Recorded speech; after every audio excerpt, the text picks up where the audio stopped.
Ինչ եք կարծում, ինչ որ բան կփոխի միջազգային արձագանքը կոնկրետ այդ անձանց այս երկրում տեղի ունեցողի համատեքստում։ Այն, որ միջազգային հանրությունը եւ հայ ժողովուրդը Արցախի հարցը փակված չեն համարում, վաղուց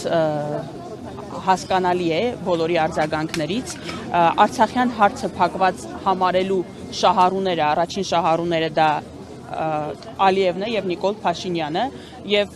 այո մխիթարի չէ, մխիթարում է, որ միջազգային հանրությունը չի մոռանում այդ հարցի մասին։ Մի կողմից վիրավորական է, որ Հայաստանի Հանրապետության իշխանությունները չեն բարձրաձայնում այդ հարցը եւ մյուս կողմից ոգևորիչ է, որ եւ հայ ժողովուրդը եւ նույնիսկ միջազգային հանրության տարբեր կառույցներ պարբերաբար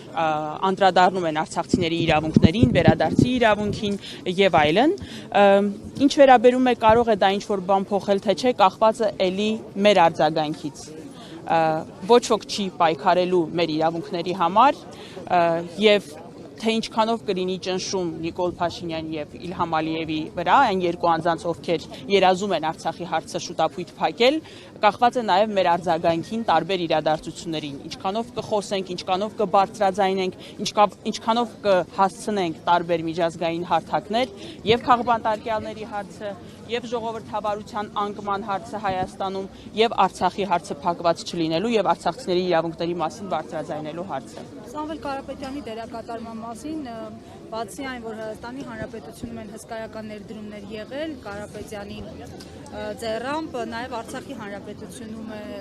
մեծ, այսպես ասած, ներդրում ունեցել Կարապետյանը։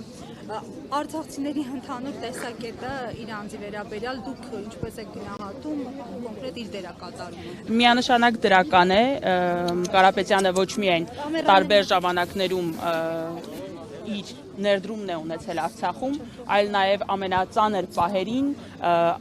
նրան պատկանող բոլոր բիզնեսներն են իրենց աջակցությունը հայտնել Արցախին։ Ես հիշում եմ շրջափակման օրերին, երբ որ բոլոր բիզնեսներում կար Արցախի մասին հիշատակում, արցախցիների հետ ենք, Արցախի հետ ենք եւ այլն, եւ հիշում եմ նախորդ տարի մայիսին, երբ որ արցախցիները այստեղ ցույցեր էին անում եւ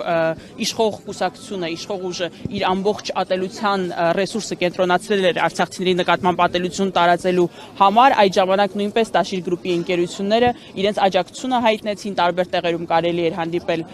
տարբեր պաստառների աջակցություն Արցախի դրոշին եւ այլն, այսինքն եւ գործով եւ խոսքով այո նա միշտ եղել է արցախցիների հետ, արցախցիները դա չեն մոռանում եւ իրենց ուժերի չափով փորձում են աջակցել նրան, նաեւ հասկանալով, ընկալելով, որ այն ամենը ինչ կատարվում է նրա հետ, զուտ նրա քաղաքական հայացքներով եւ ազգային արժեքներով պայմանավորված է։ Շնորհակալություն։